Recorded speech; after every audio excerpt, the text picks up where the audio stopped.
What are state employees doing with your computers, your time, and your money? Some are sending personal messages over the internet during office hours, looking for swinging romantic partners, trying to fix technical problems so games will run on their computers at work, or selling pickups and Furby dolls. We searched the internet for messages posted to news groups, which are like electronic bulletin boards. We were looking for messages from state offices in Louisiana, Texas, and Arkansas. These are some of the dozens of messages we found that don't seem to have anything to do with state business.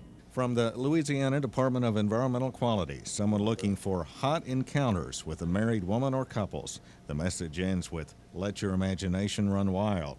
An employee at the Louisiana Department of Natural Resources was having trouble getting the game Quake to load on his computer at work. We traced more than a dozen internet messages talking about sex, gardening, car problems, and perfume to DEQ's headquarters in Baton Rouge and the email address of Jerome Friedman. Friedman is an environmental coordinator. He makes $43,000 a year, almost $21 an hour, but he says he knows nothing about the messages.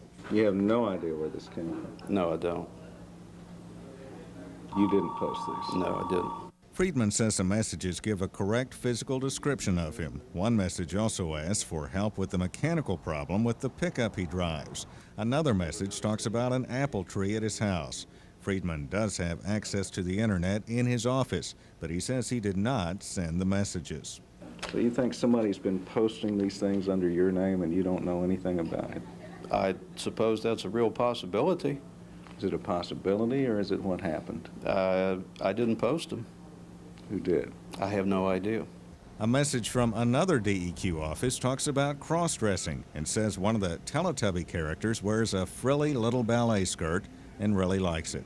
It's not just a problem in Louisiana. We also found a Texas Department of Health worker looking for advice on setting up a home theater system, a Texas State Controller's worker selling Furby dolls, and an employee at the Arkansas Department of Pollution Control talks about rock climbing. I'm sure the taxpayers would be incensed to know that this is going on. And it's my responsibility to follow up on these things. Dan Kyle is Louisiana's legislative auditor, a watchdog of tax dollars. He says it's the first time he's seen this kind of computer abuse. Kyle is concerned about personal use of state computers on state time. Which would be misappropriation of state property.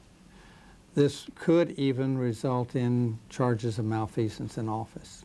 We also showed the messages to State Representative Cedric Glover of Shreveport. I guess that's what they mean by cyber sex.